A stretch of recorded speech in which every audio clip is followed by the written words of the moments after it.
Are you ready for another attempt at making a mass market party game where somebody can make a whole bunch of money with very little game? Check out That's a Question. Have you ever wondered what games you should keep or you should lose? Find out here at Purge Reviews. That's a Question is very easy to tell you what it is. This is another attempt at a mass market party game where there isn't much game, but there's interaction. You will have fun at a party. That's what this is all about. All about getting a whole bunch of people together who don't want to play a game and to play a game, and do so hopefully with things that make you laugh. You know, what do you want to get rid of more? Bunny rabbits or chipmunks? Hee hee, tee hee, ta ho. What do you like better to eat? A bowling ball or a stinky shoe? Tee hee, ha ha. That's the brunt of what you're going to get here. That's a question. So there will be a question that will play it out. People will choose A or B, and then you will see if you guess correctly or not. Tee hee, ha ha. Aren't you having a good time? A lot of these games you've seen from Dixit. I mean, there's so many party games. Wits and Wagers. They're not a genre I enjoy very much. This one goes with it.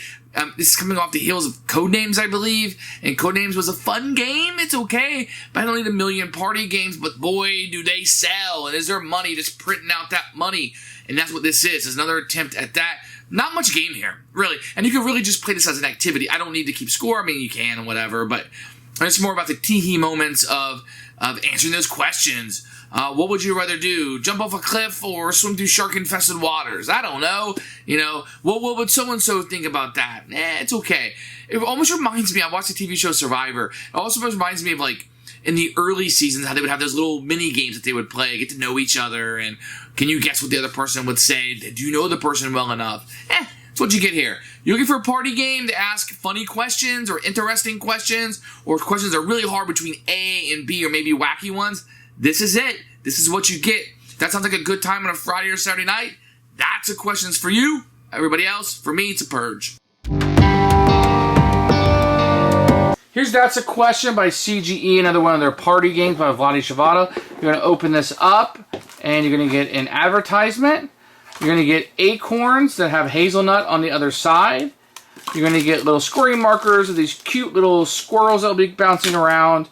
You're going to get these little bidding markers that you will have, and you'll get these cards. Now, these cards that you'll be utilizing throughout the game, these bags that came with the game are like the cheapest bags I've ever had, and they come with the game, and they're just terrible to open up. Now, these are really, really, really, really thin cards that you're playing with. It's a party game, so they kind of get away with it.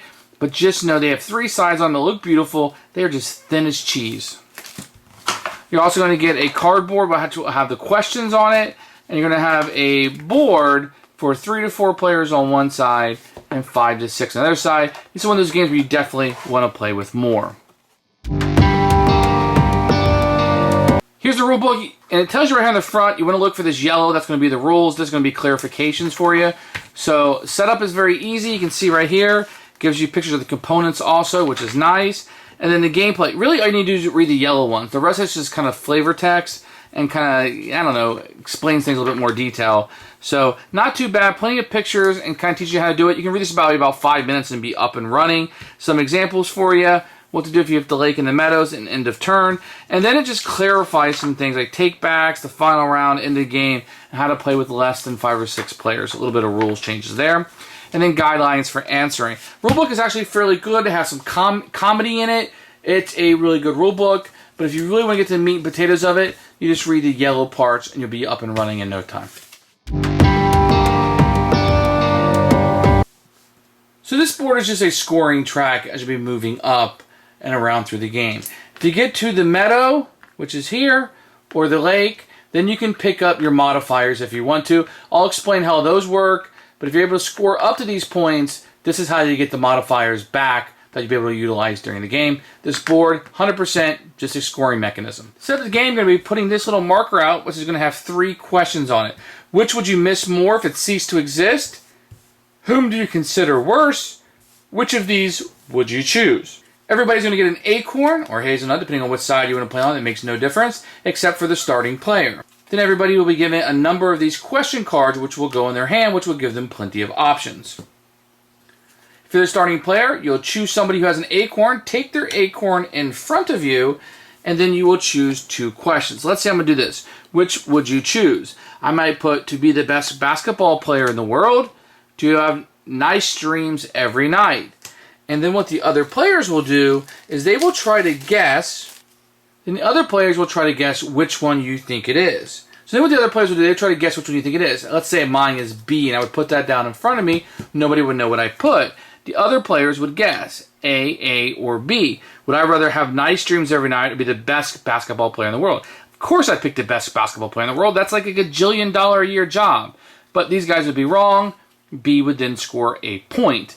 And then whoever doesn't have an acorn would go next, and so on until you play a number of cards that are set aside at the beginning of the game. You also have these two modifiers that you can use. The ×3, when you're putting your little tracker out to tell you what number it is, you can hide this underneath it, and if you're correct, you get 3 points instead of 1. There's no penalty if you miss, but remember this goes away, and you only get it if you pass the meadow or the lake on the scoring track. You also have one of these, which gives you a point for each opponent who misses. So if you're playing with 5 people and 3 other people miss it, then you would get 3 points. So a point for each other person who misses the question. So to reiterate, it's kind of a good get-to-know-you game. People will put options out, and you have to try to guess what that person would pick. And it's kind of like a rule of thumb that the person has to be as honest as possible. So the more you know somebody at the table, probably the more that you would get this. Here's another one. The same cards. Whom do you consider worse? Doesn't cover their mouth when coughing, or pretends to be busy so everyone else gets extra work? Or you could have chosen, which would you miss more if it ceased to exist? Rainbows or stage plays? And it's just a get to know you party game that you'll be playing with other people, and you'll be secretly telling people what your answer is, and they will be guessing what they think your answer is. Who should buy this game is for fans of party games. You're going to have a bunch of people over, and you want to play a little game like this where you're taking a question, and you have to answer between 2 hard questions. This is it. Not a lot of morality in this game. This is more to make you laugh. Or isn't it interesting that Steven liked this over that? I guess. Do you need to score it? Absolutely not. This can just be an activity. Not a whole lot going on here. For fans of party games, they're going to like this one. But this isn't one that kind of blew up or anything. This one kind of hit with a thud. It's okay. I don't think it's one of the better party games, and you could totally skip this by and not miss much. Purge for us.